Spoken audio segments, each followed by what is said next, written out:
Ito, isa.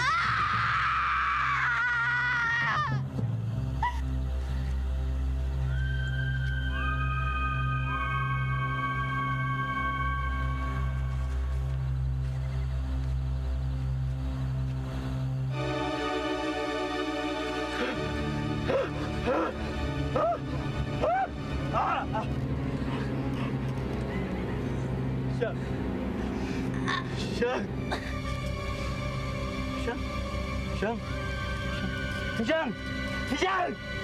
Siya. Siya.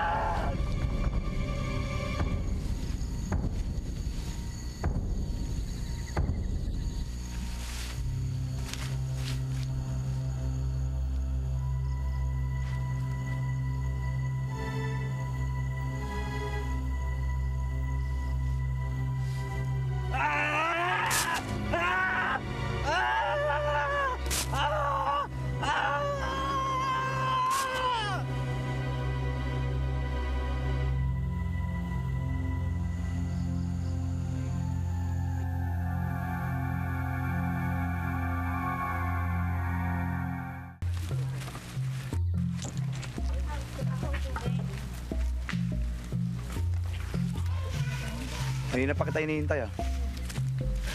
Alam mo namang meron tayong kasanay ngayon. Pasensya na po, tatay. Sila Boyet kasi. Sige na. Halika rito. Subukan mo dito. Konting tatag ng braso. Lakasan mo ang braso mo para mahila mong mabuti. At pagkatapos, bitawan mo. Sige, subukan mo.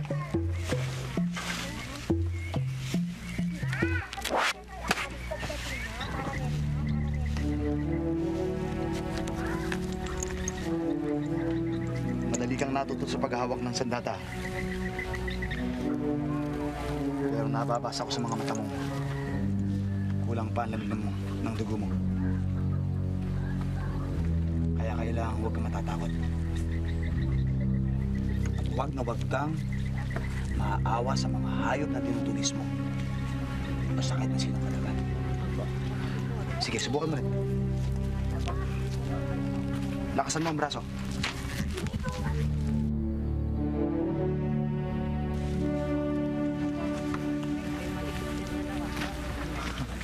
Tio Daniel!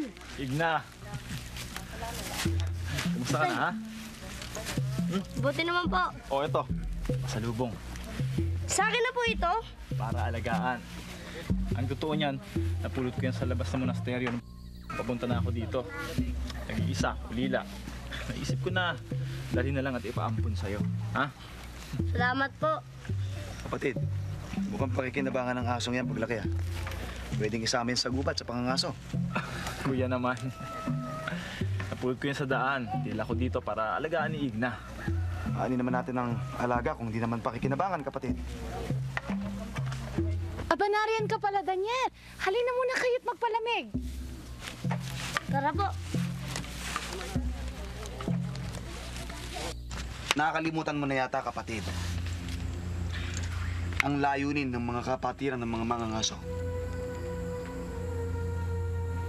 Umalis ka para magtago dyan sa monasteryo mo. Kuya, iniwan kong kapatiran ng mga ngaso dahil hindi ako naniniwala sa layunin nito na kailangan pumatay upang patunayan ng katapangan.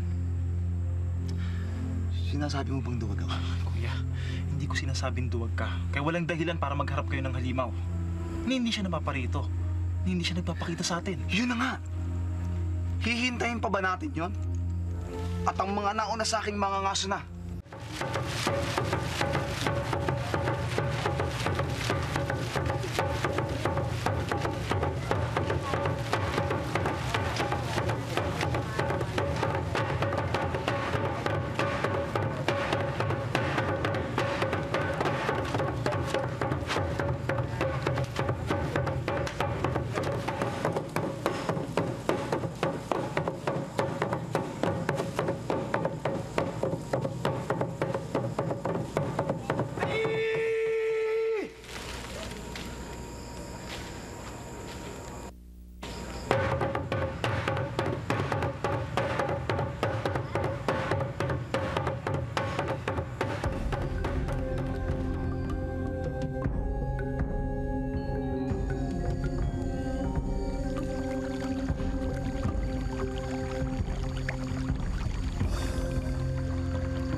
klaseng hayop ka?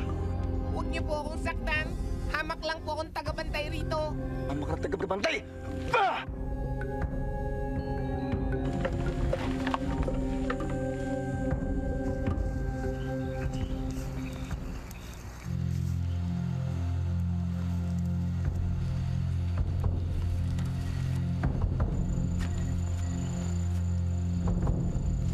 Sa wakas, nagkita rin tayo.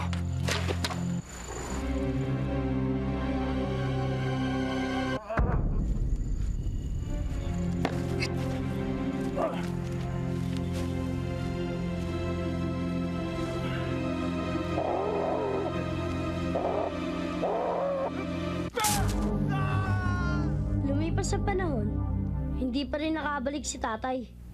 Minsan, dumadalaw si Tio Daniel sa amin.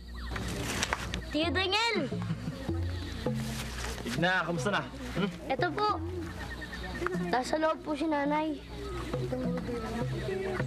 Ito, meron akong dalang prutas at gulay para sa inyo. Dito po kayo maghahaponan. Ano pa nga ba? Sige po, tara po. Teka, Yo! malaki na ha? O nga po makulit na rin po. Sa tingin niyo po ba babalik pa si tatay? Hindi ko alam. Kinain na po kaya siya ng halimaw? Hindi ko alam. Ano po kaya kung hanapin natin siya? Igna, kung susunod ka pa sa tatay mo, paano lamang nanay mo kung mawawala ka pa? Ano kaya nangyari kay Mang Tulfo? Sa tatay mo, Igna? Hindi ko alam. Siya na ang huling pag-asa para mapatay ang halimaw. Pero isang buwan na siya hindi bumabalik. Hindi ko nga alam Papanganib daw sa gubat at pabangis daw ang halimaw. Pero magaling na mga ngaso ang tatay ko. Paano kung nasugatan siya? Naghihingalo sa isang sulok ng gubat. Baka dapat niyang hanapin natin siya. Ha? Di naman tayo mga ngaso At baka kainin tayo ng halimaw. Ano? Natakot ka na naman. Kung kailangan nga tayo ng Mang Tulfo. Wala pang tumugi sa halimaw at nakabalik. Pero baka may pag-asa pang maligtas natin si tatay. Magdala tayo ng armas. Hoy, tama na nga kayo dyan. Ano, Igna? Pag-isipan muna natin. Wala pang gumagawa ng iniisip natin. Walang nangangahas. Uwi na ako.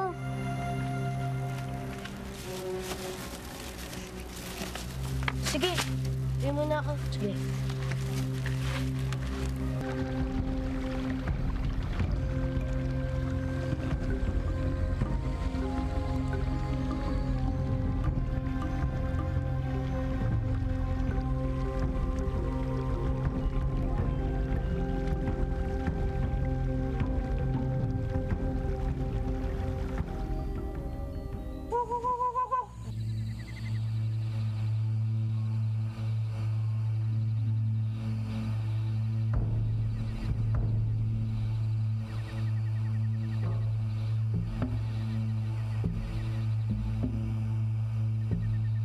Wag po! Wag po ninyo ako saktan! Teka. Kakaibang hayop. Talaga bang hindi ka nananakit? Hindi po! Andito ang halimaw.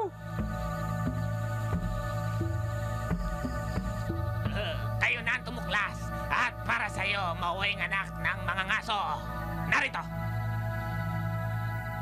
Meron akong anting-anting na ibibigay sa'yo. Saluhin mo! Le!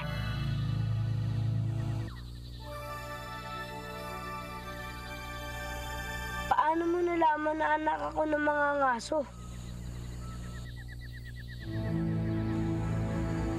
Nawala na lang bigla. Nay, multo!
Nasaan ang tatay ko?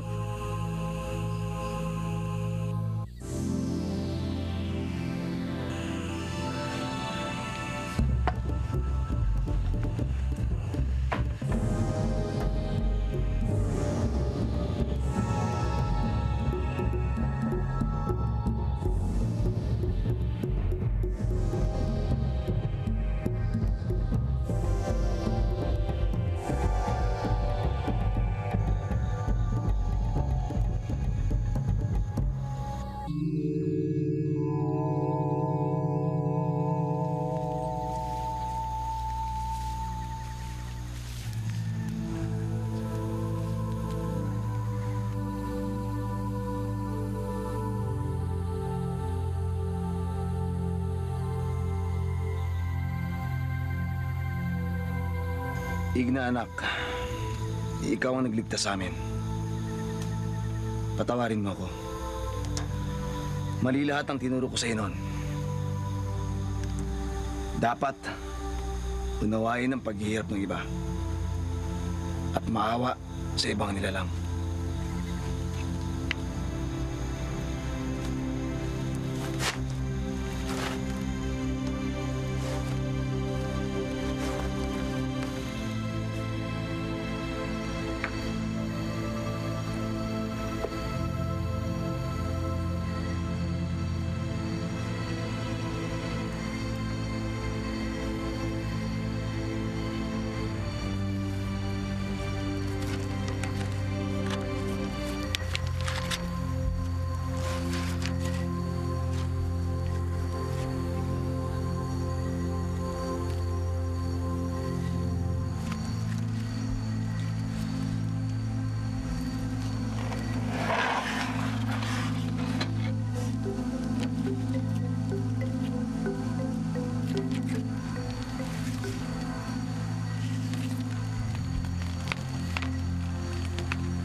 Magsibalik na tayo sa ating mga pamilya. Tayo na. Tayo na. Tayo na, Igna. Nagbalik ang mga mangangaso sa kanilang pamilya. Maliban sa ama ng halimaw na nagpaiwan na lamang sa gubat para maging isang ermitanyo. Kailangang unawain natin ang paghihirap ng ibang tao at ibang nilalang. Sa halip na pumatay, umunawa at maawa. Tayo na, anak.